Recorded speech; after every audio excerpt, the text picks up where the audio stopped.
Hello there, and welcome to episode 1 of the Beginner's Guide to Oxygen Not Included. Today we're taking a look at the foundation of every colony, your duplicant.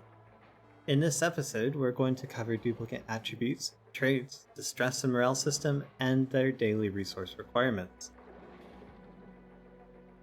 Duplicants have 10 main attributes: agriculture, athletics, creativity, cuisine, excavation, husbandry, machinery, medicine, science, and strength. Each of these stats gives a per point bonus to work errands which utilize them, typically in the form of how fast the duplicants work.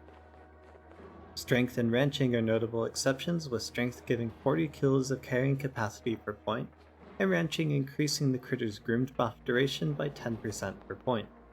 Duplicants also have skill lines which enable certain errands such as hard digging or supercomputer usage, or straight up give stat bonuses such as plumbing's +2 to strength. Duplicants have a variety of traits which is displayed on the selection screen, with positive being in green and negative traits in red.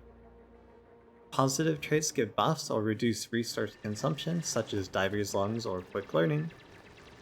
Negative traits give debuffs, increasing resource consumption or granting new negative effects to duplicants such as flatulent, mouth breather, or narcoleptic. For the following, it's worth noting that one cycle is equal to 600 seconds in-game. Duplicants need certain things to live. They need oxygen to breathe, food to eat, and they also need comfortable temperature ranges and will get sick or injured if their internal temperature gets too hot or cold.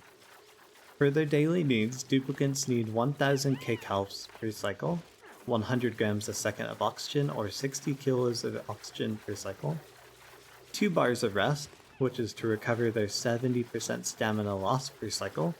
Just keep in mind duplicants will need to travel to their bed when their sleep shift begins and may not always get a full bar of rest. Duplicants also have a decor average, which, while the effect of is capped at +120, is averaged throughout the day. This means that you can decor bomb their living quarters and the meal hall where a lot of time is spent, and not worry so much about external or industrial areas with negative decor values. Morale is the primary but not sole driver of the stress statistic. Duplicants that gain over 60% stress become unhappy, and upon reaching 100% stress will have a stress reaction, which is listed on their bio. Destructive duplicants will pick something at random in the base to break.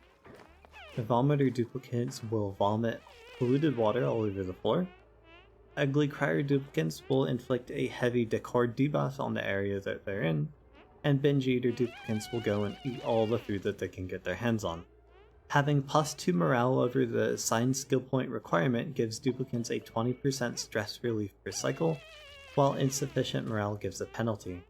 Additionally, having only +1 morale over the assigned requirement gives a 10% relief per cycle, and meeting the morale has no change either way.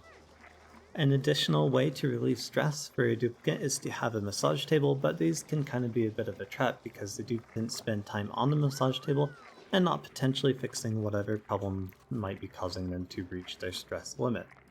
Stress can also be relieved or built up through various world buffs and debuffs. Such things might include foil scents from buddy buds and bristle blossoms. Duplicants can also get stress debuffs such as soggy feet, cold temperatures, low oxygen, and more. Duplicants have an immunity system and can get sick if you don't take care of them. There are a variety of germs with several infection paths, but in general, germs require exposure to infect dupes, and duplicants can only be exposed to diseases in certain ways. Food poisoning, for example, requires ingesting food poison germs. Inhalation doesn't expose duplicants to this disease. On the other hand, slime lung is very infectious only when inhaled. But there are other diseases like hypothermia, which is exposure to cold temperatures, heat stroke, exposure to hot temperatures, or zombie spores. At the time of recording this video, most diseases are not immediately lethal or directly lethal in any way, but they can apply some very powerful debuffs on new duplicants, such as hypothermia's athletics debuff, that could result in them not getting out of a potentially lethal situation in time. In our next video, we're going to cover world generation, asteroid traits, and how to select your duplicants for the scenario that you're planning on playing. If you enjoyed the video, don't forget to like and subscribe to support more content like this in the future. Thanks again for watching, and we'll see you next time. Cheers!